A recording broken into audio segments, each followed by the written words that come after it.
Hello friends, welcome back to my channel. ഞാൻ നിങ്ങളുടെ സ്വന്തം അലീന.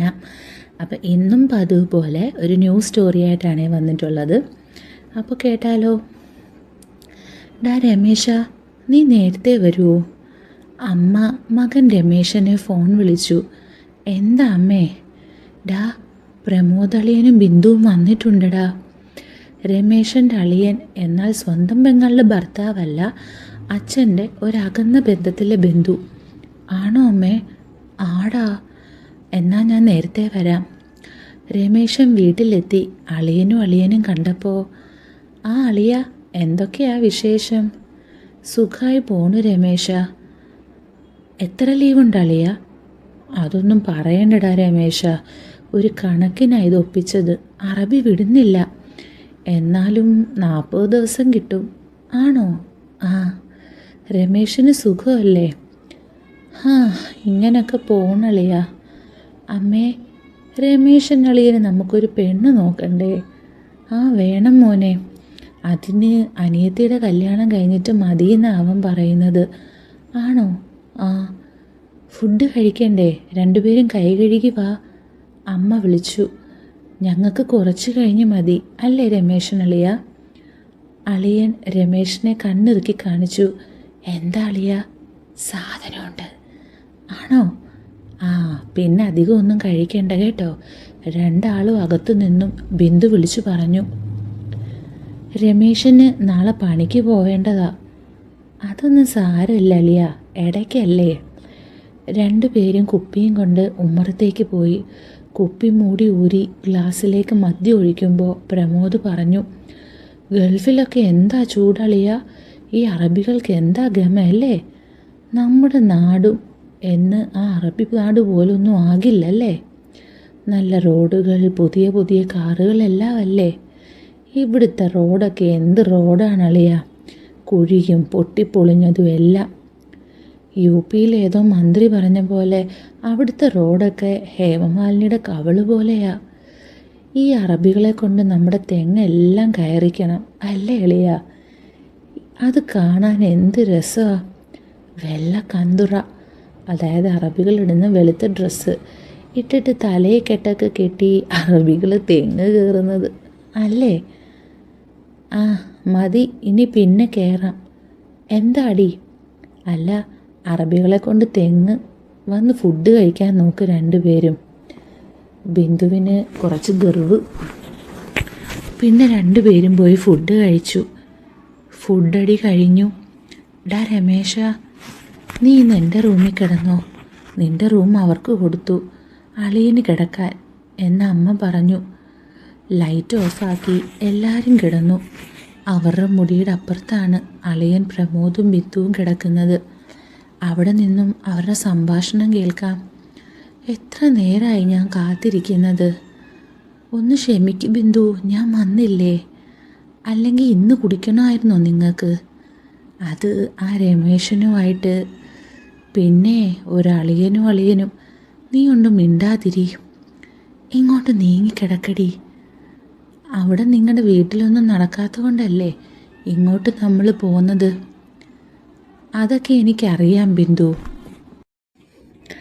അവിടെ നിങ്ങളുടെ പെങ്ങൾ, അളിയൻ, അവരുടെ മക്കൾ, ഇവിടെ ആരും ശല്യം ഉണ്ടാവില്ലെന്ന് പറഞ്ഞിട്ടല്ലേ ഇങ്ങോട്ട് വന്നത്.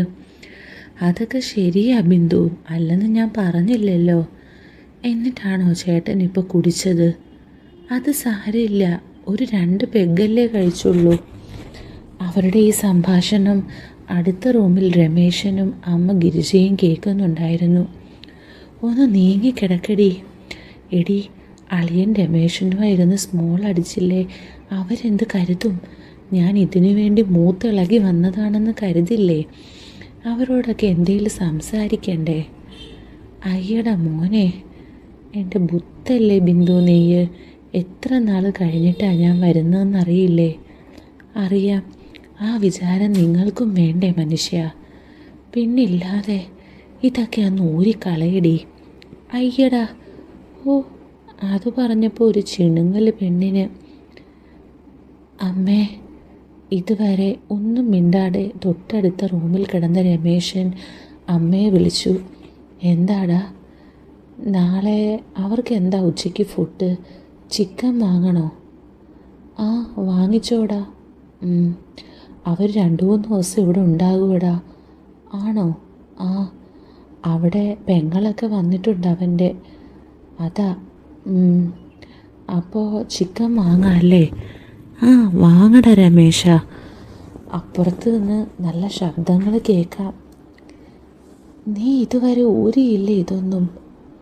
ഒന്ന് ക്ഷമിക്കും മനുഷ്യ, ഒന്ന് വേഗം ഊരടി. ഓ, ഇപ്പോൾ ഒരു തിരക്ക് ഇയാൾക്ക് എന്ന് ബിന്ദു പറഞ്ഞു. പിന്നെ തിരക്കില്ലാതിരിക്കൂ എൻ്റെ മുത്തേ. നിന്നെ ഇങ്ങനെ കണ്ടിട്ട് എത്ര നാളായി ചേട്ടൻ. അവിടെ പരിപാടി കൊടുമ്പിരി കൊണ്ടിരിക്കുന്നു. ബിന്ദുവിൻ്റെ കുറുകലും കേൾക്കാം. ഇതെല്ലാം കേട്ട് അടുത്ത റൂമിൽ അമ്മയ്ക്കൊപ്പം കിടക്കുന്ന രമേശൻ്റെ കൺട്രോൾ പോയി തുടങ്ങി. കിടന്നിട്ട് ഉറക്കം വന്നില്ല അവന്. അവൻ ഇരുട്ടത്ത് ബാത്റൂമിലേക്ക് പോയി ഒരു ബീഡി എടുത്ത് കത്തിച്ചു വലിച്ചു. അടുത്ത റൂമിൽ അളിയനും പെങ്ങളും. നാളുകൾക്ക് ശേഷം നാട്ടിൽ വന്ന അളിയൻ്റെ പരാക്രമം, അവരുടെ കുറുകലും മൂളലും സംഭാഷണവും അവനിലെ വികാരങ്ങളെ ഉണർത്തി. പിന്നെ അവൻ വീണ്ടും വന്ന് കിടന്നു. പിന്നെ അവൻ ബാത്റൂമിൻ്റെ വാതിൽ തുറന്നു. അപ്പോഴാണ് അവനത് കണ്ടത്.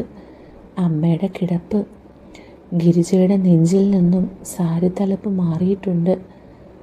എന്താ രമേശ, നിനക്ക് ഉറക്കം വരുന്നില്ലേ എന്ന് ഗിരിജ ചോദിച്ചു. അവനൊന്ന് മൂളി.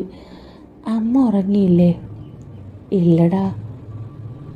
അമ്മയും ഇത് കേൾക്കുന്നുണ്ടാകില്ലേ, അവരുടെ സല്ലാപങ്ങൾ? രമേശൻ മനസ്സിലോർത്തു. അമ്മ ഉറങ്ങിയില്ലേ അപ്പോൾ? ഞാൻ ഉറങ്ങി. നീ എഴുന്നേറ്റ് പോയപ്പോഴാണ് ഞാൻ ഉണർന്നത്. അമ്മ കള്ളം പറഞ്ഞതാണെന്ന് അവന് മനസ്സിലായി. പിന്നെ അടുത്ത മുറിയിൽ നിന്നും ശബ്ദകോലാഹലങ്ങൾ. ചേട്ടാ, നാളെ വൈകിട്ട് ചെയ്താലോ നമുക്ക്? വൈകിട്ട് അവരുണ്ടാകില്ലേ ഇവിടെ? രമേശേട്ടൻ ജോലിക്ക് പോകും. അമ്മായിക്ക് ചിറ്റയുടെ മകൻ്റെ കല്യാണമുണ്ട്. അമ്മായി അവിടെ പോകും. അമ്മായി വൈകിട്ടേ വരൂ. ആണോ? ആ, അപ്പോൾ നമ്മൾ 2 പേരും മാത്രം. നമുക്ക് തകർക്കാം ചേട്ടാ. ശരി മോളെ, അപ്പോൾ നാളെ വൈകിട്ടും രാത്രിയിലും തകർക്കാം അല്ലേ മോളെ? ആ പ്രമോദേട്ടാ. പിന്നെ എപ്പോഴോ ഗിരിജയും രമേശനും ഉറങ്ങി. പിറ്റേന്ന് രാവിലെ രമേശൻ കുളി കഴിഞ്ഞ് ഷർട്ട് ഊരി മാറ്റി ചായ കുടിക്കാൻ അടുക്കളയിലേക്ക് ചെന്നു. ഗിരിജ ഇരുന്ന് മീൻ നന്നാക്കുന്നു. ഗിരിജയുടെ നെഞ്ചിൽ മുൻപിൽ നിന്നും സാരിത്തലപ്പ് മാറിക്കിടക്കുന്നു. പാവാടയും അല്പം മാറിക്കിടക്കുന്നു. കണ്ണിന് ആനന്ദം പകരുന്ന വെളുവെളുത്ത തുട. എന്നും കാണുന്നതാണ് ഈ കാഴ്ച. പക്ഷേ ഇന്നെന്തോ ഒരു പ്രത്യേകത. എനിക്കിന്ന് എന്താ സംഭവിച്ചത്? ഇങ്ങനെ ഗിരിജാമ്മ ഇരുന്ന് മീൻ നന്നാക്കുന്നത് ഇടയ്ക്ക് കാണുന്നതാ. എന്നാൽ ഇന്നെന്താ ഒരു പ്രത്യേകത? ഇത്ര നാളും ആളിവിടെ തന്നെ ഉണ്ടായിരുന്നല്ലോ. ഇതിനു മുമ്പ് എങ്ങനെയൊന്നും തോന്നാതിരുന്നത്? ഈശ്വര, ഞാൻ എന്താ ചിന്തിക്കുന്നത്? ഒരു നിമിഷം ഓർത്തു. പെട്ടെന്ന് അമ്മ തിരിഞ്ഞു നോക്കി ചോദിച്ചു, എന്താടാ? അമ്മ, ഇത്തിരി വെള്ളം അടുക്കളയിൽ ജഗ്ഗിലുണ്ടടാ, എടുത്തു കുടിച്ചോ. ഇന്നെന്താടാ ഇത്ര ദാഹം? എനിക്കൊന്നും മിണ്ടാൻ കഴിഞ്ഞില്ല. അമ്മ എന്നെ സൂക്ഷിച്ചു നോക്കി. ഞാനും അമ്മ ഇമ വെട്ടാതെ നോക്കി. എൻ്റെ കണ്ണുകൾ വഴി തെറ്റി സഞ്ചരിച്ചു കൊണ്ടിരുന്നു. അവൻ പോയി കഴിഞ്ഞപ്പോൾ ഗിരിജ ഓർത്തു. അവനിലെ ഈ മാറ്റം അവളെ ആകെ മാറ്റി.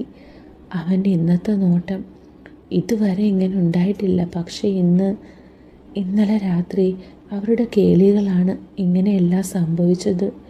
ഉള്ളിൽ എവിടെയോ ഉറങ്ങിക്കിടന്ന വികാരങ്ങൾക്ക് തീ പിടിക്കുന്ന പോലെ ഗിരിജയ്ക്ക് തോന്നി. ഇന്നലെ എന്തൊക്കെയാ അവർ പറഞ്ഞത്? എന്തൊക്കെയാ കാട്ടിക്കൂട്ടിയിട്ടുണ്ടാകും? മകൻ രമേശനും ഉറക്കം വന്നിട്ടുണ്ടായില്ല. അവൻ തിരിഞ്ഞും മറിഞ്ഞും കിടന്ന് ബാത്റൂമിൽ പോയി ബീഡി 2 പ്രാവശ്യം വലിച്ചു. അവൻ ഉച്ചയ്ക്ക് ഫുഡെല്ലാം ശരിയാക്കിയിട്ട് ബിന്ദു വന്ന് ചോദിച്ചു, അമ്മായി എപ്പോഴാണ് റിസപ്ഷന് പോകുന്നേ? വൈകിട്ട് പോണം മോളെ. തന്നെ പറഞ്ഞയച്ചിട്ട് രണ്ടുപേർക്കും തകർക്കാനുള്ള പരിപാടിയാണെന്ന് ഗിരിജ മനസ്സിലോർത്തു. രാത്രിയാവില്ലേ അമ്മായി തിരികെ വരാൻ? ആ മോളെ, റിസപ്ഷൻ കഴിഞ്ഞിട്ടേ വരൂ. ഒന്ന് മൂളിക്കൊണ്ട് ബിന്ദു അകത്തേക്ക് പോയി.